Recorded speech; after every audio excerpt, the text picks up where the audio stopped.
final round. 74 today. He's 1 under total. He'll miss the cut. The Korn Ferry Tour concludes its 2020 schedule in Winter Garden, Florida this week as the Path of the PGA Tour visits the Panther Lake Course at Orange County National Golf Center and Lodge just outside Orlando for the Orange County National Championship presented by Night 39. Anders Albertson and Trey Mullinex, they are your leaders through 2 rounds, 12 under par in the clubhouse. That's good for a one-shot lead over 2 players still playing their second round. Stephen Franken at 11 under par and Shad Tootin at 11 under par. He was one of our first round overnight leaders. And it's the final full field event on the Local IQ Series this week, created for players impacted by the year's canceled seasons on the PGA Tour's 3 international tours, and they are finished up now at the Classic at the Club at Weston Hills. Justin Doden wins it with 3 rounds of 67. Adds up to 15 under par for Justin Doden, a 2-shot win on Andreas Halverson, who finished second this week at 13 under and 2 shots back. Fred Albers? Earl, a nice approach out of Matthew Wolff gave him a 13-foot look at birdie for our back-to-back birdies to begin the round, but he lipped it out. Wolff 1 under after 2, 4 under for the week. Nice approach out of the left-hand rough for Cameron Champ. He has it just outside of 10. Ball rolling up to the hole, now to the edge, and played it a little too high. Peels back down the slope. And a 2-putt par for Cameron Champ. 2 pars to begin this second round. He's 4 under for the week. Cameron, a great season last season, getting all the way to the Tour Championship pretty quietly. Really started the season out. He won that very first event, the Safeway Open, and then just some pretty consistent play throughout the year to get himself all the way to East Lake. I was looking at scoring, and we talked about how good it is again today, and really perfect conditions for a second straight day. We're close to moving the cut line. It's now tied for 64th, 4 under par, so it looks like it's about to move a little lower to number 5 in a moment, Fred. Earl, before Bryson DeChambeau hit that 356-yard drive at a par 4 second, he backed off, went to the bag, got out a wrench, tightened some screws on the driver, then proceeded to pound it into the fairway, trying to make that big drive pay off with an 8-foot birdie putt in double digits. This is downhill, should move from right to left. Bryson DeChambeau strokes the ball, rolling up to the cup, needs to move, had that left all the way. And he points to the left. Well, that's where downtown Vegas is. That ball's going to go to the left, Bryson.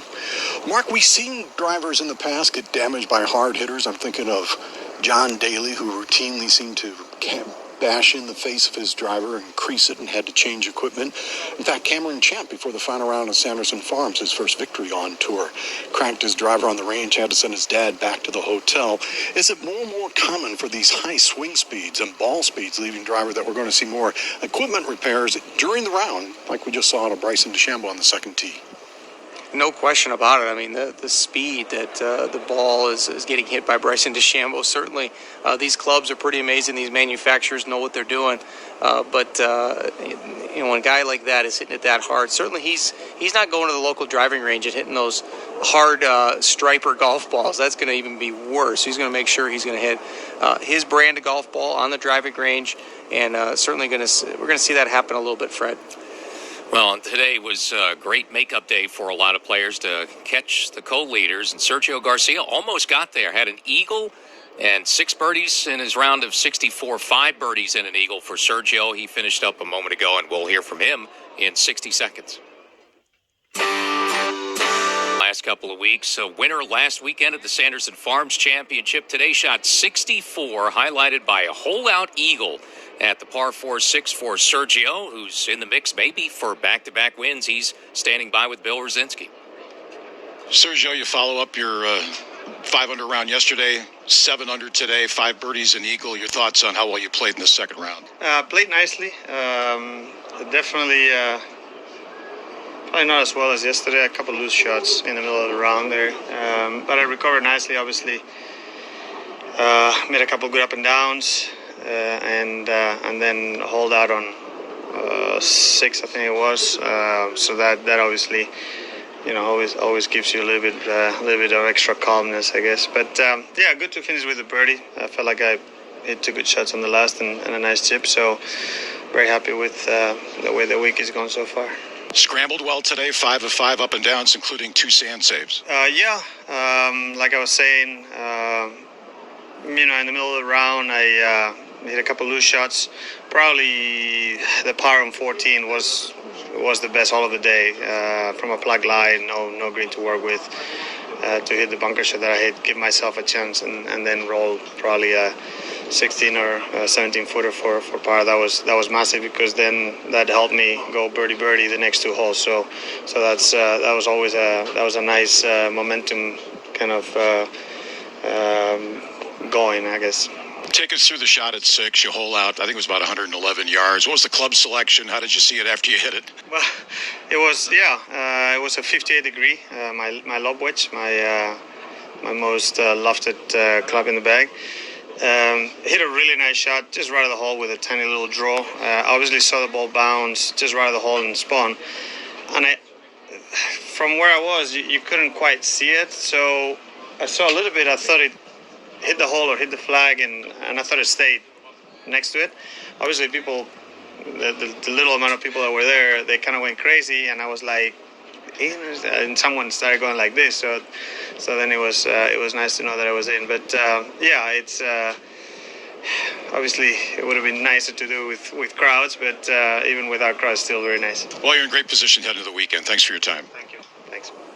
That up and down at the 14th out of the plug lie, short hole today too, 156 yards only, but he talked about the importance of that keeping the momentum for his round. So plug lie to get that ball 14 feet. He said that was a great bunker shot just to get it that close, and to make that putt really kept him going. It was 200 par for the round at that point. And then you just kind of erased the memory of it. It's like, oh, good. All right, we got through that.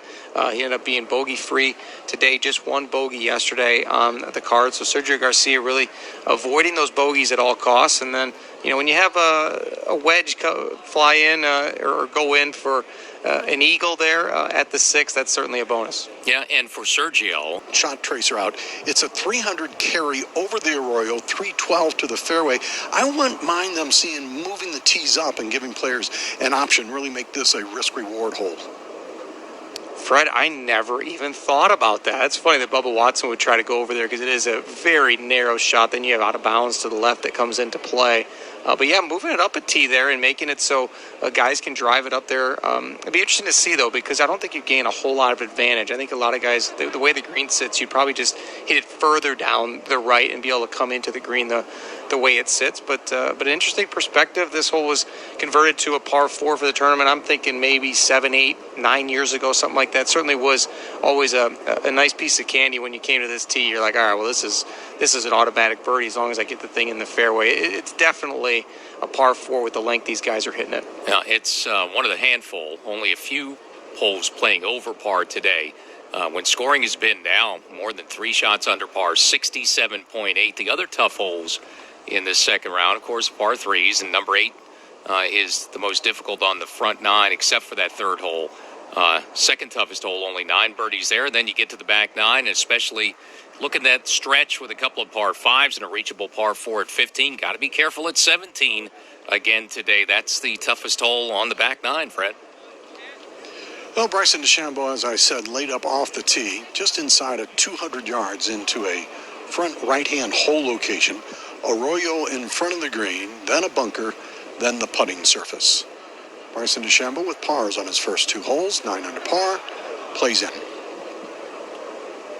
Starts that out to the right-hand side. No sense going at this flag stick. Middle of the green's a good play, and that's where he parks it.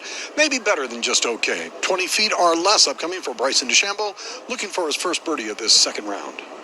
Fred, I had to look up Arroyo, and it's a wash or a dry creek that happens in these areas, southwestern United States. It's kind of like a desert area, I feel like, but certainly when we get some rains here, the water can come through there gushing and be kind of flash flood spots. And so thanks for educating me, and I got a new word for my vocabulary next time I go to the southwestern United States. Joaquin Niemann stepping into a birdie effort above the hole at number 2, just inside 10 feet. He's looking for back-to-back birdies to start his second round. Down the slope, has tons of speed to the hole. Oh, it's going to miss on the right-hand side. It was a good stroke. Free 63. He just started birdie there on the back 9. So quickly on the board with a couple for Austin Cook, who's now double digits under par. And after 2 holes, he's -10, 4 back. Very grateful for the opportunity. Won the RSM Classic back in, I think it was the 2016-17 season, and because of the lockdown and everything, he was able to get an extra year of exemption. He'd finished outside the top 125 in the FedEx Cup, didn't make the playoffs. So feels good about his golf game, and when you go out there and shoot something like 63 like he did yesterday to start this tournament, and then you never know how it's going to go the very next day. So it's good to see him off to a really good start. Good starts for a lot of players, and among those in early, Nate Lashley followed up his 63 with a really good 4 under 67 today. So he's 12 under for the week, and spoke a few moments ago to Bill Rosinski. Nate, solid round again. You're 4 under today, blemish-free again. Your thoughts on how well you played? I'm hitting it well. Not really taking advantage of how well I'm taking it, or how well I'm hitting it. Actually, I'm not making a whole lot of putts. Made a couple long putts yesterday, but other than that, just I don't know. Need to start hitting a little bit better putts, and hopefully see some more going on the weekend. Take us through some of these par fours that you have a chance to many times drive. I think, one of the holes, 14, it's like 287, something like that off the tee. What's your approach on these par fours this week? Yeah, on 15, it's basically just take it right at the pin. It's pretty much a perfect driver for me, and the greens are pretty soft, so it's holding on the green. If you land it on the green, most of the time it's staying on there. So yeah, it's on 15, let's take it right at it. Plus, now heading into the weekend, you're right in the mix here. I don't know what the lead's going to be by the end of the day, but you put yourself in position for moving day. Yeah, I mean, like I said, I'm hitting it well. Just need to continue to do what I'm doing. Hopefully make some more putts on the weekend and see what happens. Thanks for your time. Thanks a lot. The thing he's doing so well is avoiding bogeys, not a single one. So 12 under par for Nate Lashley, and that's 12 birdies on the card. So that's the way to make it easy to birdie 1/3 of the holes and not have any drop shots. So good start for Nate as he gears up for this weekend and gets a nice little afternoon off, gets to chill out, and then excited to try to get his second PGA Tour victory. Bryson DeChambeau made 9 of them yesterday to shoot 62. Still looking for his first one of the day early in his second round. He's at third in 60 seconds.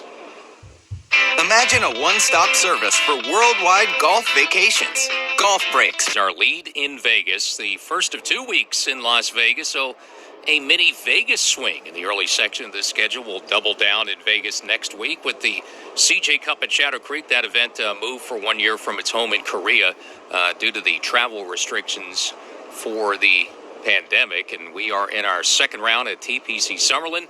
Earl Forsey alongside Mark Wilson, our veteran analyst, 5-time former champion on the PGA Tour and a past winner, and Mark Zucchino, Bill Rosinski, and Fred Albers, our PGA Tour radio team. Bryson DeChambeau is on the course. He's out this afternoon, part of our featured coverage. The leader after round one with a 62. But Mark Zucchino, a couple of pars. Wow, a drought for Bryson DeChambeau to start his round after 9 birdies yesterday. He's got some ground to make up now, 5 shots back. Yeah, and Earl, I thought he put a good stroke on the putt at 1. You're not going to make them all. I thought possibly the putt at 2, to Freddie's point on the call, he was surprised it went left. Well, downtown Vegas is to the left. I thought that was a bit of a makeable putt mark that he missed on 2. And at the end of the day, though, you keep giving yourself looks, you avoid mistakes. He's still going to put positive yardage up this leaderboard if he stays with that game plan. Yeah, just keep giving yourself looks for sure. Hits lots of greens in regulation, and they're bound to go. And he hits so many good-looking putts. This is the type of game we choose to play. You miss those couple of little ones. I don't count little ones, but certainly makeable on 1 and 2. Maybe a knock in the 26-footer here on 3. We'll move from his left to right, down the slope. Flagstick in the hole. This needs to move hard, needs to cut. Gonna overread it. Great roll. Lovely little tap-in par, but he will start his day par. And Bryson DeChambeau remains 9 under.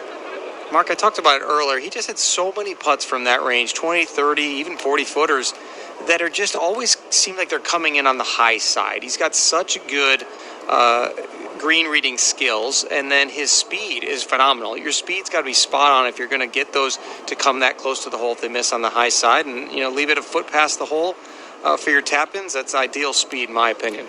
Let's go to Fred Albers.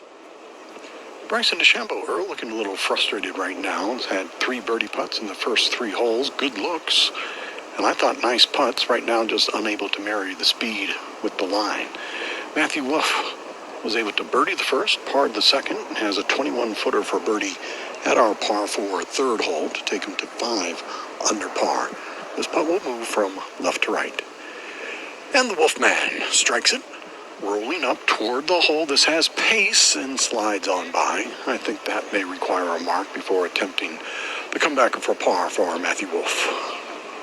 A little too much speed there. A little misread, too, when you run it 3 feet by like that on the low side. That means you kind of either misread it big time or certainly missed your line by quite a bit. So Matthew Wolf will have that one coming up. But if you can make 4 on the third, certainly not going to hurt your scorecard too much here at TPC Summerlin. One of the most difficult holes on the golf course. Yeah, conditions, second straight day, they've been really perfect.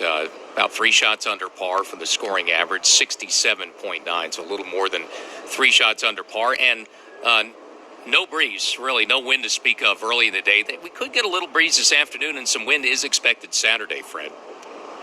Cameron Champ from birdie. There's a 13-footer, and that's going to slide by on the right-hand side as well. Well, pars out here aren't bad, but that may require a mark. No, Cameron's going to go ahead and finish up. If you're looking for the weakness in his game, he is 6th in strokes gained off the tee this week, but 59th in strokes gained putting. And Mark, last year, he was 136 in strokes gained putting, Cameron Champ. And despite that, he was the winner at the Safeway Open.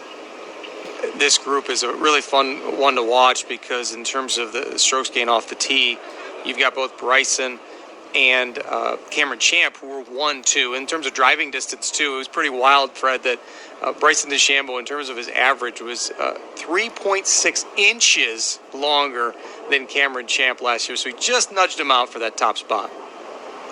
Yeah, one was 322 and Cameron Champ 322.1. That's amazing. You can go through an entire year and just inches difference. For the par, and Matthew Wolf rolls that in at the third hole. Matthew Wolf remains 1 under, 4 deep for the week. We're headed to the fourth, playing 457 today. Good aggressive stroke there on the one down the hill, and a nice one to get it back there. Certainly no nonsense for Matthew Wolf. A very quick player, especially even on those 3-footers. Doesn't take too long, but knocks those in with authority. Well, those two, Wolf and Cameron Champ alongside DeChambeau. Wolf and Champ are among those right on the cut line at 4 under. That's where it's been for a couple hours since we've been on the air. But that is a tie for 65th now, so it'll be soon and probably pretty quickly that number is going to slip to -5, at least it looks like here on a Friday. Mark Zecchino. Earl Austin Cook doing his best Vegas Knights impression, starting off with the hat trick, 10, 11, and now a 10-footer at 12, 3 birdies in a row, 3 birdies on 3 straight par 4s, Austin Cook to 11 under. And those are not that easy par 4s, especially 10 and 11 for Austin Cook, so he certainly has something. Last week actually putted with a long putter just to try to something different, and really enjoyed the lines he saw with it, but didn't decide that he was going to continue to go with it. So now with going back to just his normal putting length, the putter length, he took what he saw in terms of the lines last week and how he was reading greens, takes it into this week, and boy, it's working tremendously through 21 holes. And that start you mentioned, that's not the easy stretch. The easy stretch is coming up for Austin Cook. Middle of that back 9, par 5s at 13 and 16, reachable par 4 at 15. So great start for Austin, who's got something cooking today within 3 of the lead of Martin Laird and Patrick Cantlay, who shared at 14 under par. PGA Tour radio coverage of the season-long points race for the FedEx Cup continues at the Shriners Hospitals for Children Open.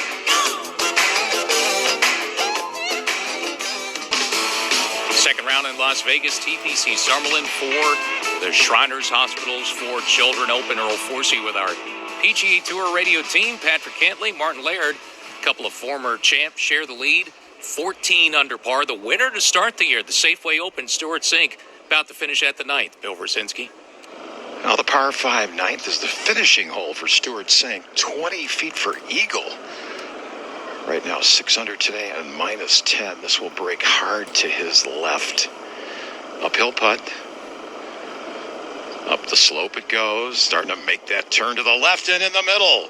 Stuart Cink with an eagle 3 here at 9. And how about an 8 under par 63? And he is a dozen deep going to the weekend. Stuart Cink following up that great play. He had his son on the bag for the first 2 events of his season with a win in that 12th place at Sanderson Farms, and now his normal caddy, Kip Henley, on the bag. So no one's happier, I think, in Las Vegas than Kip Henley that he's working this week, and he's got a horse who's playing some great golf, Earl. Yeah, and making not just birdies, but that eagle his second of the day. So 2 eagles for Stuart Cink in that round of 63, a 16-footer at the 16th hole, and just capping it off with that finish at the 9th hole, a 19-footer form. So that 9th has given up 6 eagles today, the easiest hole of this second round, and what's been a great day for scoring. And Stuart Cink, at least familiar names, Cink and Sergio, a couple of winners already this season, a couple of former champs in Laird and Patrick Cantlay in front. It's going to be a shootout in Vegas, it looks like, come the weekend. It always is, Mark. It is, and that 9th hole is the one where the guys are licking their chops for sure. 549 yards. What wind is there? It's not very strong, but it's out of the southeast today, 5 miles an hour. That hole's a little bit downwind, and that front hole location, 6 paces from the right edge, 7 from the left. Really just the right bunker is maybe the most difficult spot, but Patrick Cantlay got it up and down from there as well. So we're going to see, continue to see some eagle opportunities. Stuart Cink loving to increase his number under par by 2 as he played his last hole today. And that cut line has moved lower now. It is 5 under par. If you're near television, coming up at the top of the hour, just a few moments away from second round coverage getting underway from Vegas and TPC Summerlin. While you're listening to our broadcast, you can watch it on Golf until 8 o'clock Eastern. You're listening to exclusive coverage of the Shriners Hospitals for Children Open from TPC Summerlin in Las Vegas, Nevada. And as we do at the top and bottom of every hour in our live play-by-play coverage, time now for a leaderboard update presented by Titleist. Once again, it's a leaderboard full of players trusting Titleist with 72% of the field, relying on the speed, precision, and consistency of the Pro V1 and Pro V1X. Titleist, the #1 ball in golf. The co-leaders are 2 former winners in Vegas. Martin Laird, 2009 champ, Patrick Cantlay, 2017 winner. They're at 14 under for the week and finish. So that lead number's on the board. 2 shots up on James Hahn, Nate Lashley, Sergio Garcia, who shot 64, now Stuart Cink after the 63. Those 4 are tied for third, 2 off the lead. Austin Cook, a torrid start on the back 9 as he has started things off with 3 birdies in a row. The hat trick, as Aquino said, 11 under for him and 3 back, and then 10 under. Defending champ, 2-time winner Kevin Na with Ches Reavie, Bronson Burgoon, and Cameron Tringali tied for 8th at -10 as well. The chase for the Charles Schwab Cup continues in Cary, North Carolina this week as PGA Tour Champions visits Prestonwood Country Club just outside Raleigh for the 20th annual SAS Championship. Corey Pavin, he is your leader right now. In opening round 67 puts him in the house at 5 under par. Colin Montgomery, 1 back with 1 hole left to play at 4 under alongside Woody Austin, also at 4 under par. And local IQ series for players impacted by this year's Cantlay Tour's 3 international tours, playing its final full field event at the local IQ series this week in Florida. And they just finished up a short time ago. Justin Doden with 3 consecutive 67s, finishes 15 under par and wins the Classic at the club at Weston Hills. A 2-shot win over Andreas Halverson, who was second by himself at 13 under par. 14 under is our lead in Vegas with those 2 players, the former champs, Mark Laird and Patrick Cantlay in. And we'll see what the overnight leader, Bryson DeChambeau, can do. Part of our afternoon coverage, playing for the first time since his win at the U.S. Open at Winged Foot. All pars so far for him to start his second round. Fred Albers. And probably a little frustrated, at least judging by his body language, that he hasn't converted any of his birdie putts thus far. The 4th hole, par 4, 457, ends a really tough 3-hole stretch. 2, 3, 4, all difficult par 4s. 310 over the bunker on the right-hand side. Bryson cleared that in the rough, but the ball's sitting up, and I would call that a really good miss. For one, you have a back left hole location, which means he has a great angle coming from the right rough. And since the hole is back, he has room for this ball to release if the lie isn't good enough and he catches a little grass between the ball and the club face. Let's see how aggressive he wants to be. Bryson DeChambeau standing in, rehearses that swing. Ball slightly above his feet. And we have the strike. Ball cruising in against a blue sky. This comes in short of the hole. Going to release, hold the green. Soft edges out here. That will just hang on the putting surface. Going to be an uphill putt, 30, 35 feet away. Not a great play out of Bryson. Fred, you described that so well, though, in terms of his length given the advantage there. 310 yards over that bunker on the right. That is a deep bunker, one that I always would try to avoid. I knew if I pushed my tee shot and got it in that bunker, it was going to be hard to get that second one at the green.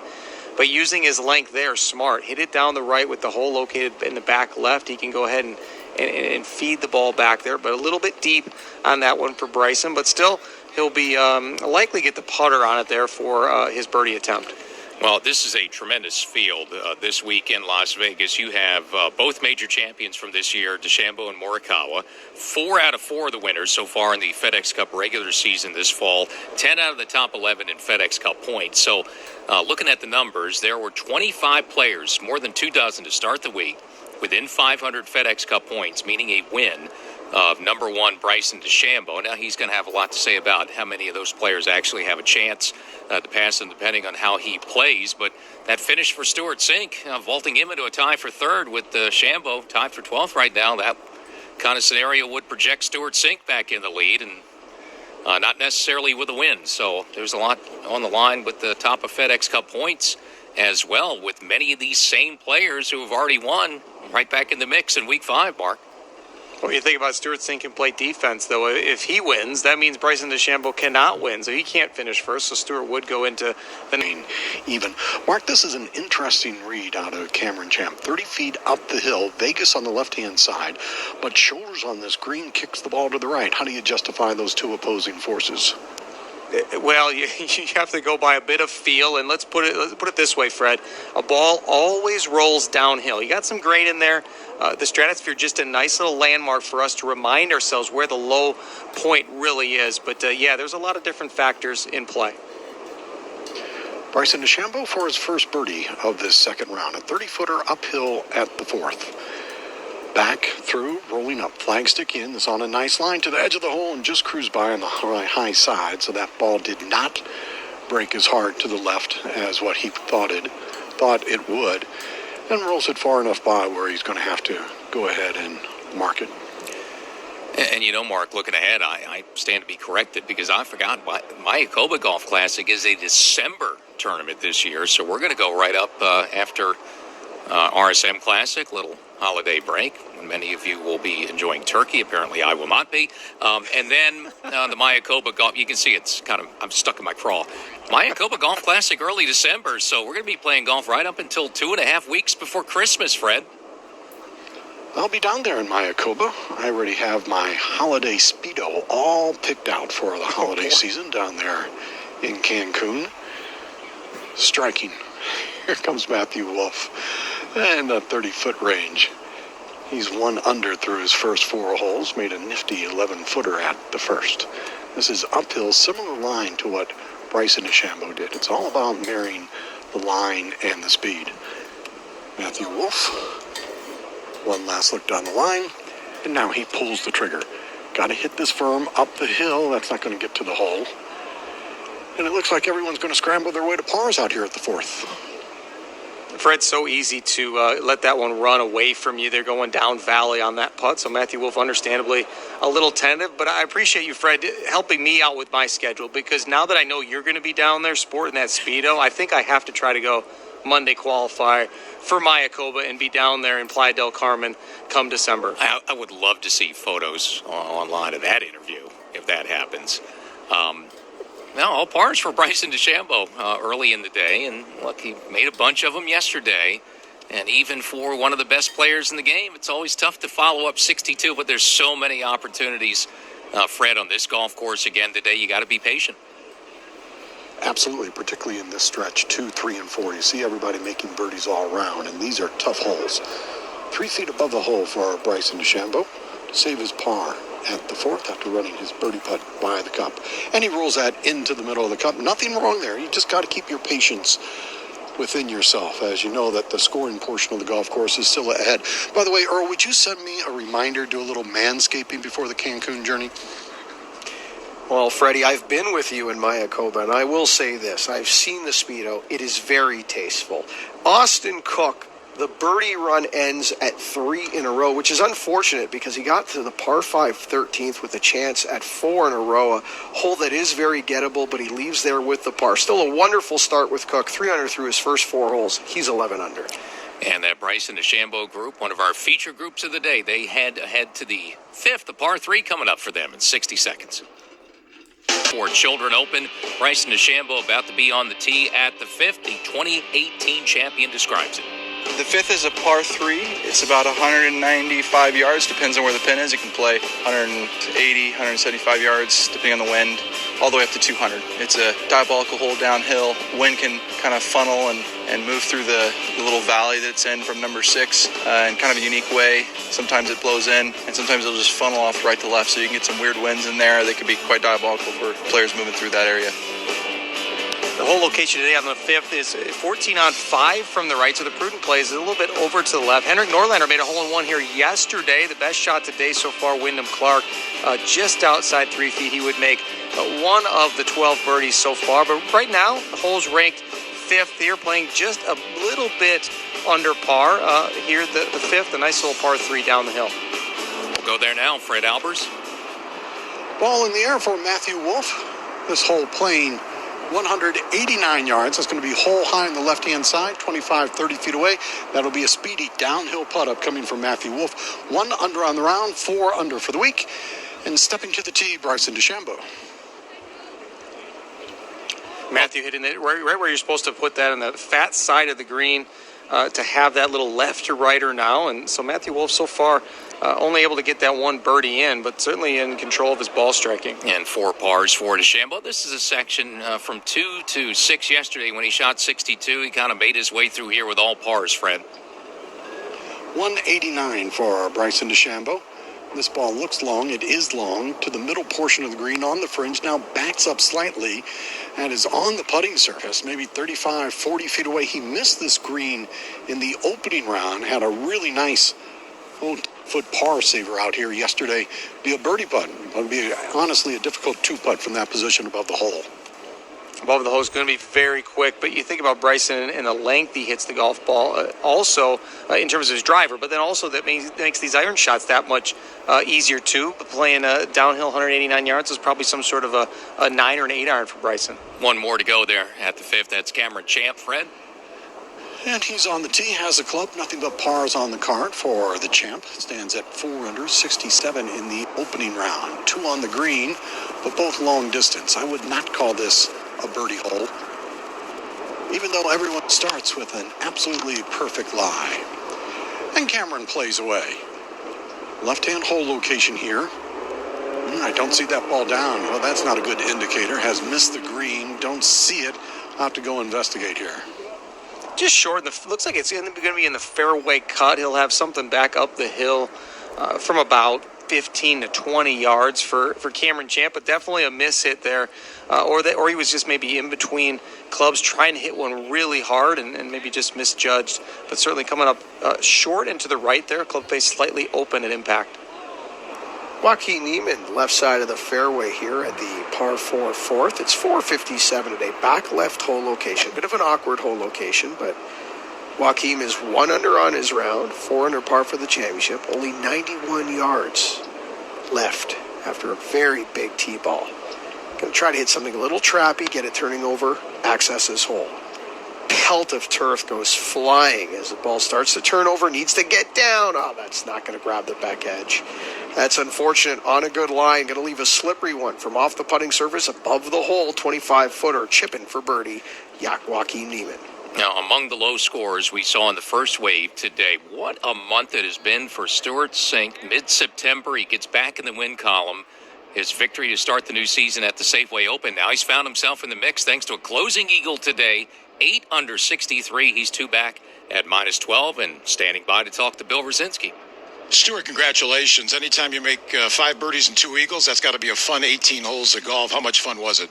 Yeah, it was really fun. My caddy, Kip, and I were on the same page a lot today, which is it's nice. I've had my son Reagan caddying for me for a couple tournaments now, and he was great. And now Kip's back, and we haven't missed a step really. It's been nice, and we're seeing things the right way, and I'm executing pretty well. So this course will yield if you execute. You hit a ball and it's going to present you with a lot of looks for birdies. And even though aggression is kind of the name of the game and shooting low, you still have to be patient to let it happen. ShotLink says 133 feet worth of putts today. Did it feel like it? It wasn't like there was a ton of bombs, but I hit it 15 feet a lot, and a lot of those went in. I did make a lot of putts. I made a couple from off the green, one from off the green, and the two eagles. They weren't really long putts, but they were still bonus holes, and it's just it's fun to I've made some changes in my game in the last month or so, and paid off really quickly with a win, and now it's just fun to get out there and just wail on the driver and see the shots. And golf's a fun game when you got things going right, and I'm going to hopefully let it last a long time. You mentioned the win at Safeway. The social media reaction that I saw to your win was just incredible. I mean, people who follow the game, players in the game, just so excited that you were back in the win column. What was that? What was the reaction that you were getting once you finally got home after the tournament? Well, actually, I didn't get to see much of that, but we got home on Monday, and then on Wednesday we turned around and went on an 8-day trip out west in a van with my in-laws. So I pretty much was off the grid for 8 days, and I didn't really participate too much in that. But it was nice to hear from all of my friends out here. I've got a lot of friends over the years, and a lot of people I don't really know that well too reached out, which was nice. And it was just really special. I wanted to win that tournament so bad because my son Reagan was caddying for me, more so for him than for myself, which probably led to me being more calm under the gun and down the stretch. But it's nice to hear that, the world recognized that an old timer, got back in the winner's circle. And, I certainly enjoyed it myself. Well, 8 days off social media, that's probably a good thing in this day and age. Congratulations on this great start. Keep it up on the weekend. All right, appreciate it.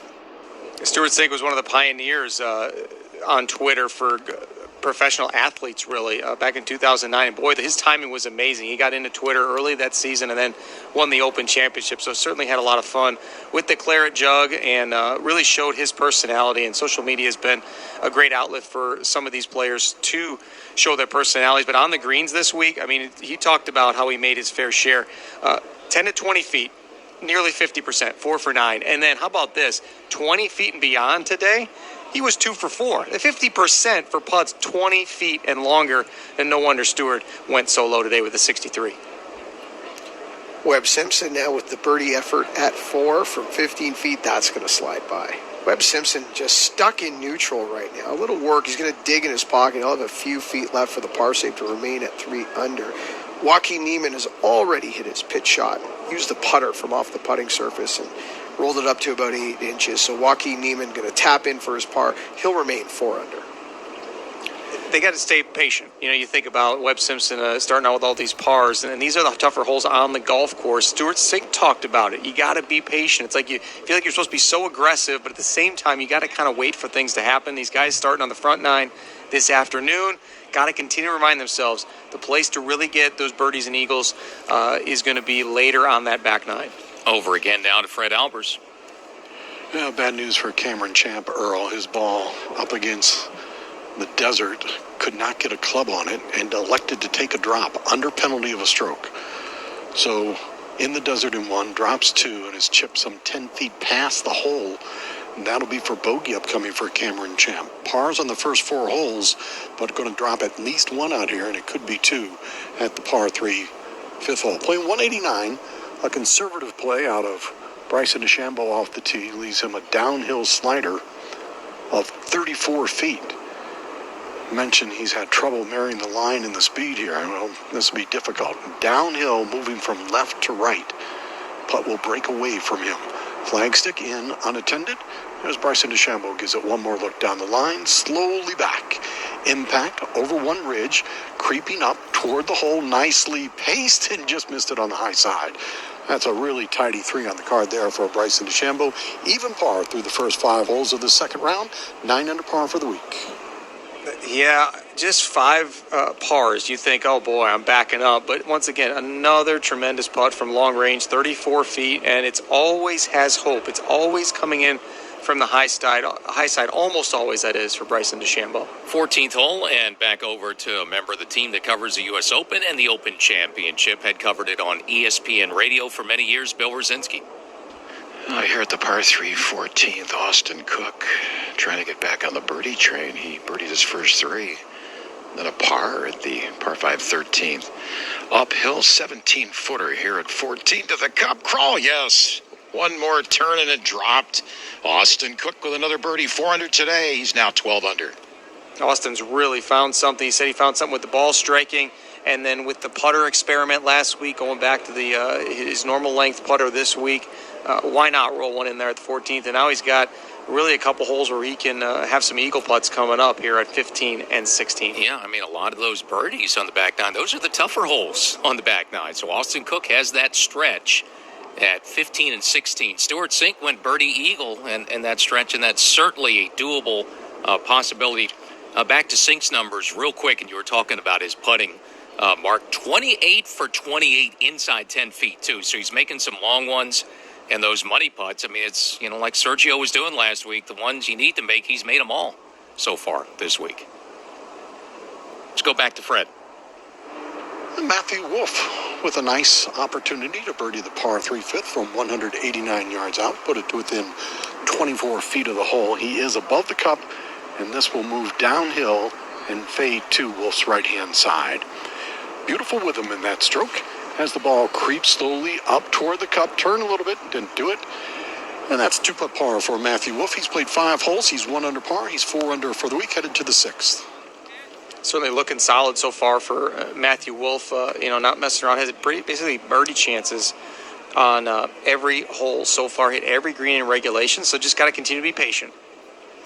Well, and 4 under right now outside the cut line, which has moved to -5. So Wolff, Cameron Champ, Joaquin Niemann, some of the players we're tracking on a Friday afternoon are going to need at least one more and probably 2. 5 under's a tie for 54th right now, early on a Friday afternoon. And with the scoring the way it is, which is 67.67 now, so it's 3 1/3 shots under par. I'm going to take a stab that 5 under probably is not going to be enough to play the weekend, Mark.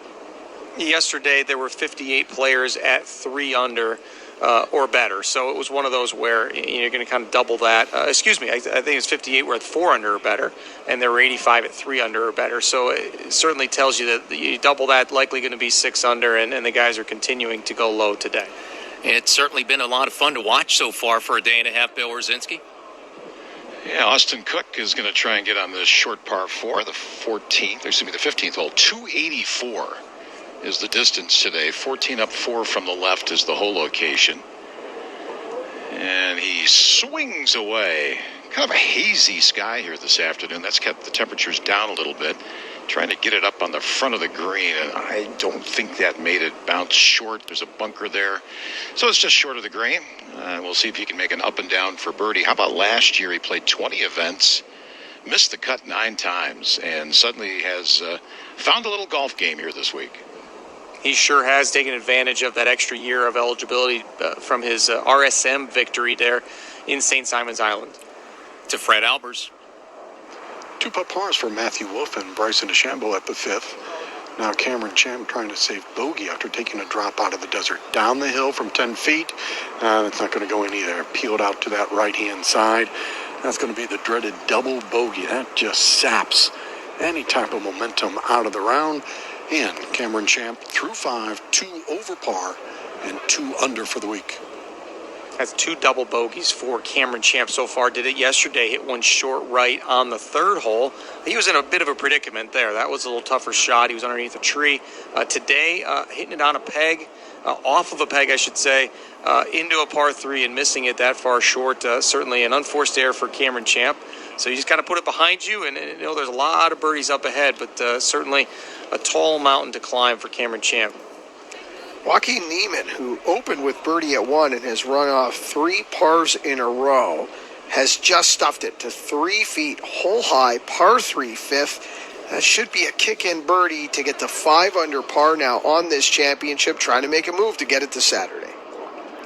Yeah, it's going to to take a low one to get to Saturday. Going to take a low one to win this week. Scoring better today than it was yesterday in the opening round.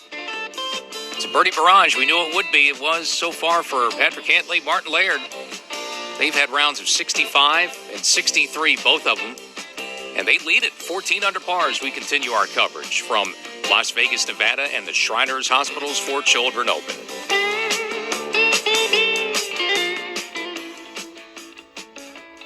With already in -10, Kevin Na, our defending champ, two-time winner, Ches Reavie, Bronson Burgoon, Cameron Tringali done for the day at -10, but Michael Gligic, Emiliano Grillo, and Sepp Straka also on the course, and they've got golf to play at 10 under, 4 back as well, Fred. Wedge in hand for Bryson DeChambeau. Less than driver off the tee for him at the 412-yard par 4 6-hole. Front hole location, 109. This is all about spin control, maybe slightly downwind. Pennant atop the flagstick, just fluttering in a light breeze. Big divot flies for Bryson DeChambeau, turning slightly. This ball's out to the right, and then backs up to the front of the green. Sit right there, stay there. The ball still rolling to the edge of the green. Another yard, that's going to roll 30 yards away. No, it's held its position. Uphill, 25 feet for birdie upcoming for Bryson DeChambeau at the 6. Even par. Nothing but 5 pars on the card thus far. Matt Kuchar tied alongside him. He's in the clubhouse with rounds of 67 and 66. That's 15th position. Hideki Matsuyama doing his wind dance right now. He's tied for 57th. He's in the clubhouse after a round of 69 today, 5 under par. Webb Simpson just getting going, even par through 4. He's 3 under. And Kyle Morikawa, even par through 5. Just missed a short one at the fifth for birdie. He's 2 under total. Ricky Fowler, 74 today to finish, 1 under par. He'll miss the cut. This week, the path to the PGA Tour, the Corn Ferry Tour, wraps up its 2020 schedule just outside Orlando with the Orange County National Championship presented by Night 39 from the Panther Lake Course at Orange County National Golf Center and Lodge in Winter Garden, Florida. We have a 4-way tie for the lead at 12 under par. Anders Alberson, Trey Mullenix, they are done for the day in the house at a dozen deep. On the golf course with still plenty of holes to go, also at 12 under par, Stephen Franken and Shad Tootin. Las Vegas this week for the Shriners Hospitals for Children Open. Folks come here looking to get on that run. Well, the most famous run is one authored by Greek gambler Archie Karras. In a 3-year span, he turned $50 into $40 million from 1992 to 1995. It's commonly known as The Run, which came to the end only a year later. $40 million in a span of about a year was all gone. So it proves the old adage around here that, the house always wins. And while he had it going for a while, Bill Brzezinski, the house does always win. Austin Cook for birdie here at 15, the drivable par 4. Short of the green with the tee shot, chipped to 6 feet. Now the putt's on the way, and that's going to run by on the right. Well, going to put a coin on this. Not in yet. A little bit of work left to stave par and stay 12 under. Pretty good pitch out from below there. I mean, that hole located on the 15th, 14 on, 4 from the left. So he was on the right side there, kind of middle, down at the bottom of that tier. But that's a good 12, 15 feet above. So not a very easy pitch shot. So he left it in a good spot. Unfortunately, not able to capitalize there for Austin. Good, but a good start, though. 4 under par on his round today so far, 12 under for the tournament. Yeah, the Archie Karras story is one of the great Vegas stories ever. So that $40 million in a year, here's how it happened for him in 95. Apparently lost most of the money over a period of 3 weeks. Forget about the year. It happened in a 3-week span. He reportedly lost $11 million playing dice, then another $2 million. And then following those losses, he switched over to Baccarat and then finished losing another $17 million doing that. That's $30 million total. And then he returned to Greece, came back to Vegas, which was the bad idea. Went to the Horseshoe, apparently, shot dice, and was playing $300,000 per bet. Lost the final $10 million in less than a month. As they clap the hand, they wipe the hands and hold them in the air when they're done dealing. When they switch dealers, well, that's what he did at the end. $40 just like that in a blink of an eye. Sounds like he had some pretty good luck or good strategy, whatever it was. It turned $50 into $40 million, but then I guess you could say some pretty bad luck, but maybe some also poor business decisions as he continued to gamble that away. Mark, if my math is right, he turned $50 into $0 by the end. Fred Albers? My big magic trick at the casino was making $200 disappear in 30 minutes on the craps table. The great Federico, far more common than what you would expect. Two-putt par from 34 feet away from Matthew Wolff out here at the par 4-6. Laid up in the fairway, then wedged in, but it was above the hole.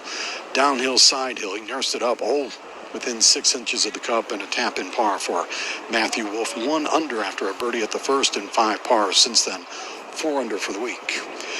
And now Bryson DeChambeau looks over his 24-footer. This is uphill. Should turn to the left-hand side. Got to hit this hard. A lot of slope on the screen from left to right. And Bryson putting right up the fall line.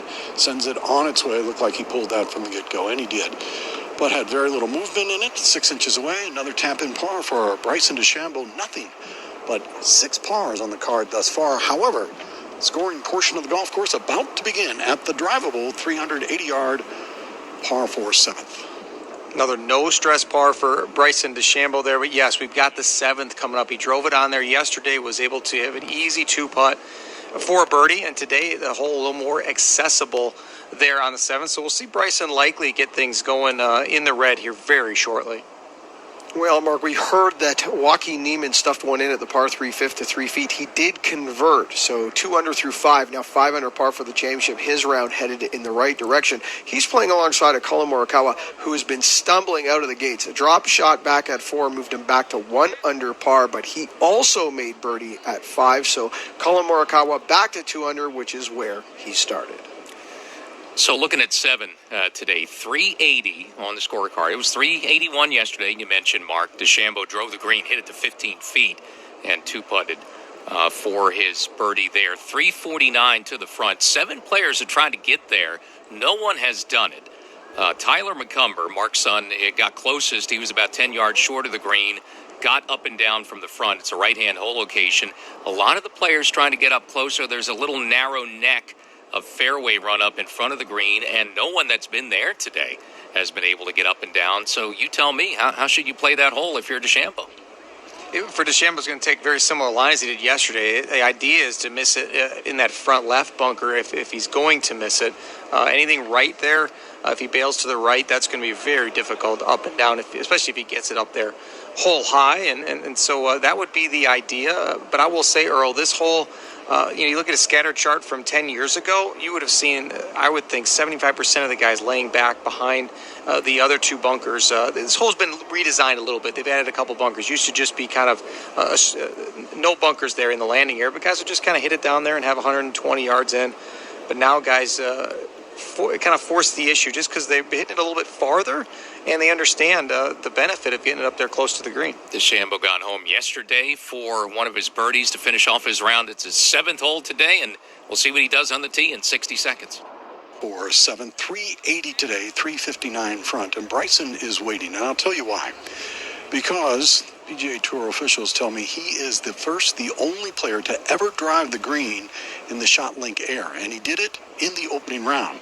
That's the good news. The bad news, players were still on the green when he hit. In fact, he backed off Chesson Hadley from a putt. So he is going to wait until the green is clear, Mark.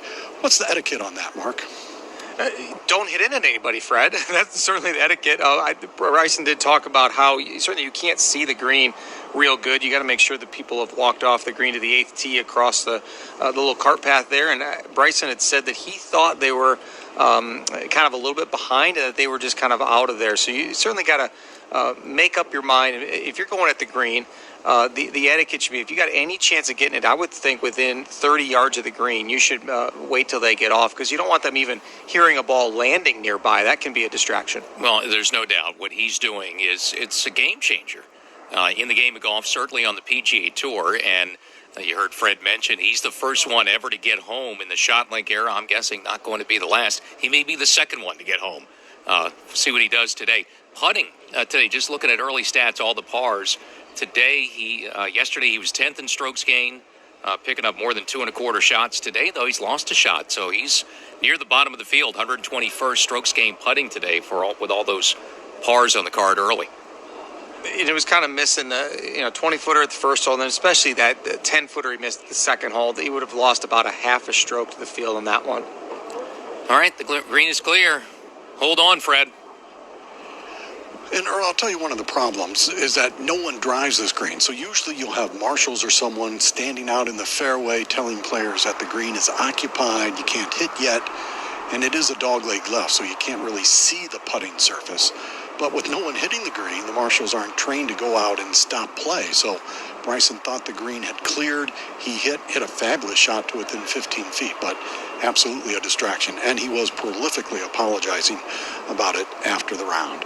Well, here we go. Bryson DeChambeau trying to drive the par 4 7th for the second day in a row. Well, mighty lash there. Let's see if he can turn this one into the putting surface. Oh, he did. That's on the green again. My goodness. That is so impressive. To the back edge of the green, going to hold the putting surface, maybe come slightly back to the hole. Another eagle putt upcoming for Bryson DeChambeau. Guys, he had 5 eagle putts in the opening round. And let's add another one. Earlier, you were such a prophet there. You're like, oh, maybe he'll be the second one to hit it on the green in under regulation, I should say. With his tee shot here at the 7th in the shot link area. And what do you know? What a tremendous tee shot there at the 7th. Great accuracy and, of course, great power. Mark, and we saw the shot tracer on that, too. When that ball left his club, I said to myself, that's a great tee shot. I mean, it was right on line to take that dog leg over. It was staying dead straight. And he gets it so high in the air, too, it comes down relatively softly and trickles to the back edge. So not just an eagle putt.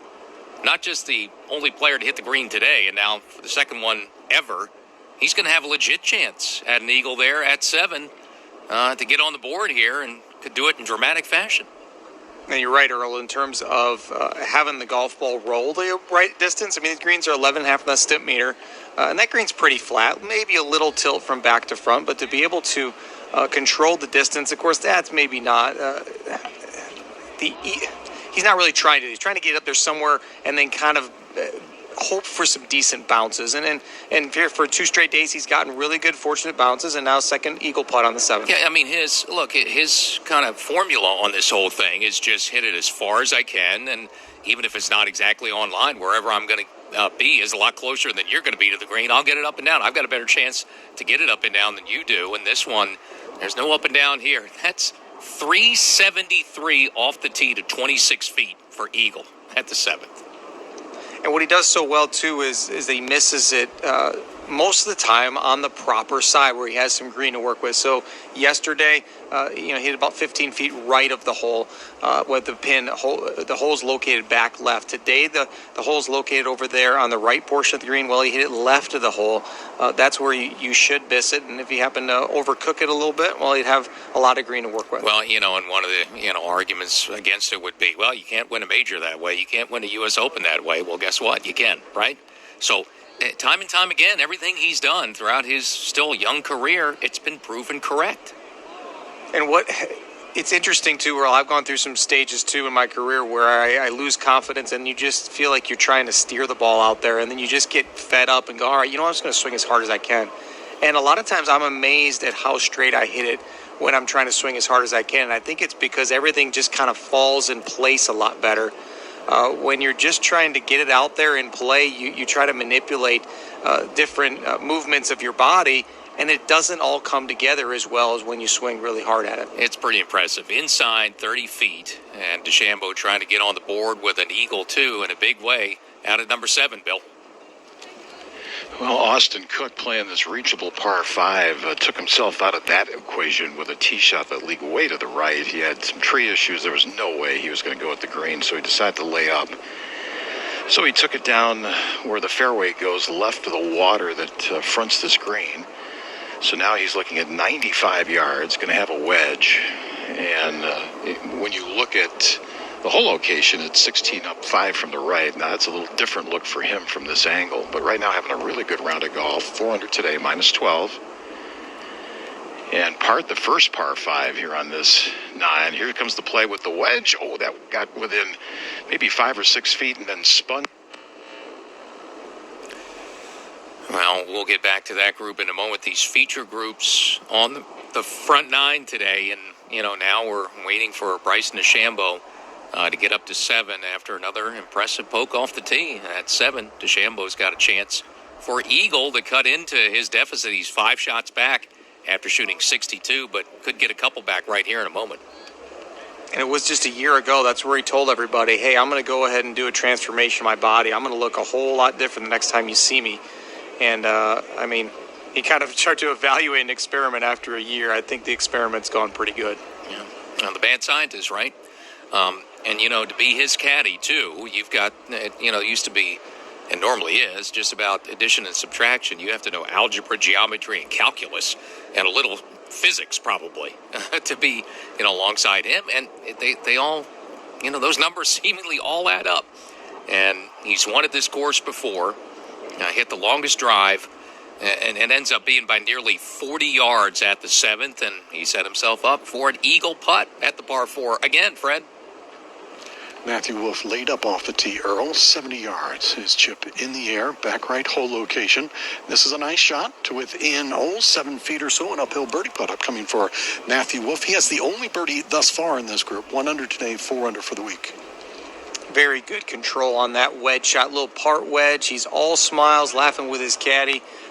Matthew Wolff, you don't hear him laying up very often, but certainly like the idea of just kind of hitting it in between those 3 bunkers that are out there flanking the fairway, and now he's got a nice little look inside 10 feet for birdie. Back to the hottest round of the day, a 4 under start on the back for Austin Cook. Bill Brzezinski.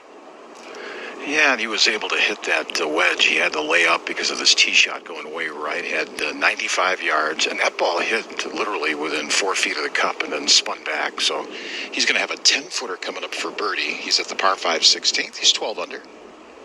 Really impressed by the layup there to give himself a little more green to work with, because that hole's located on 16 way in the middle right portion, right up against the penalty area, just about 15 feet from that. So if you kind of lay it up just straight away, he would have had a tough angle.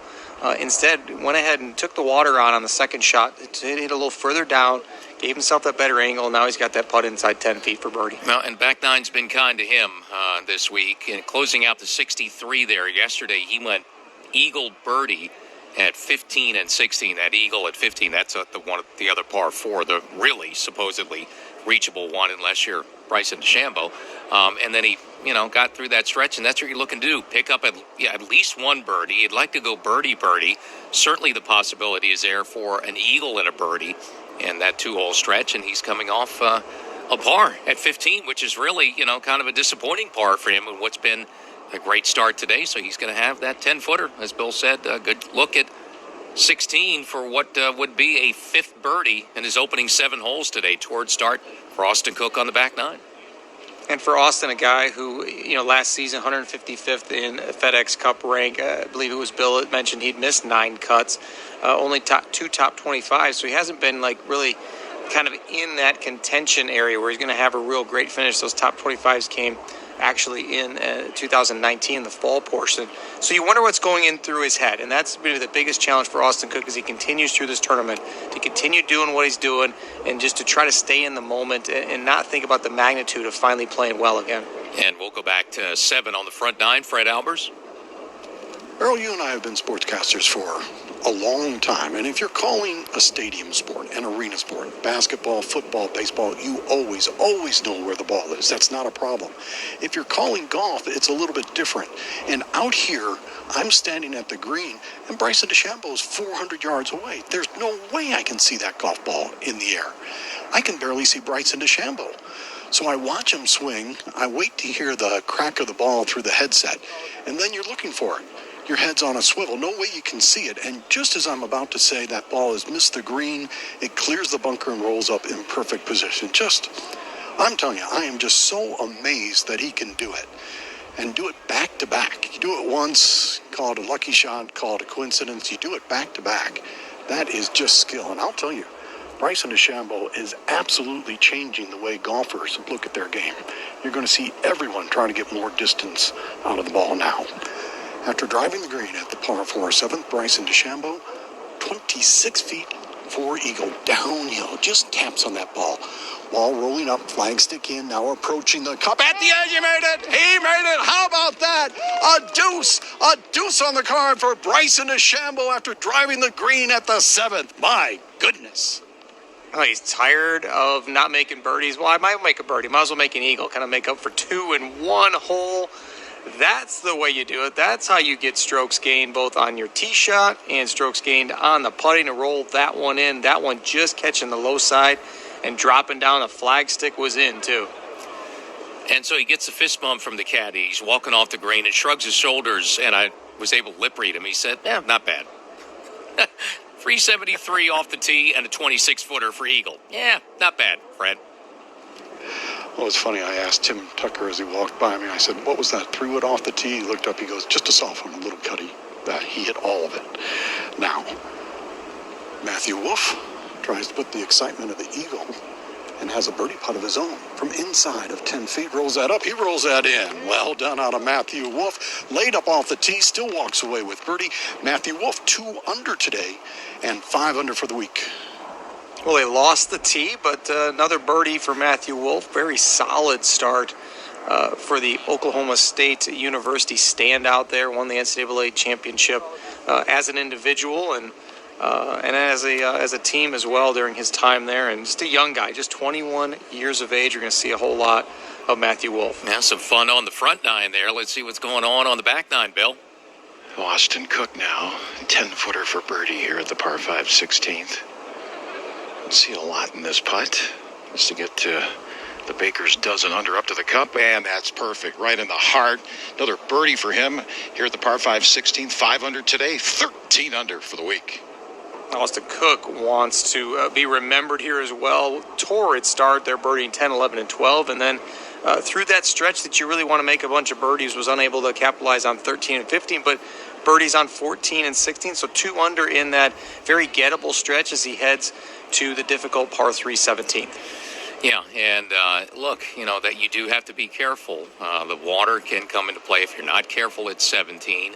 18 again this week has been fairly forgiving, and today just 1 bogey and 1 double at 18 with 15 birdies. So there's a chance there, and then you make the turn to that front 9. Really, maybe 18 and 1, middle of the round. Maybe you can pick up 1 or 2 more in that stretch if you get by 17 first.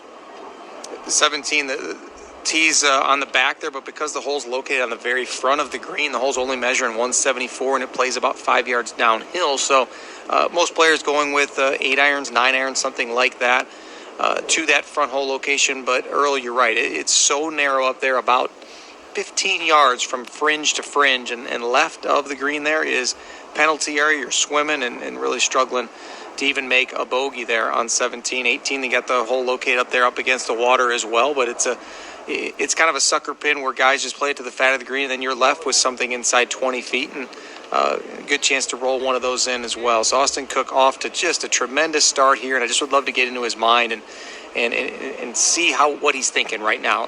He was probably a little surprised with how he played yesterday, and a little bit anxious about how he was going to go about it today, and so far so good.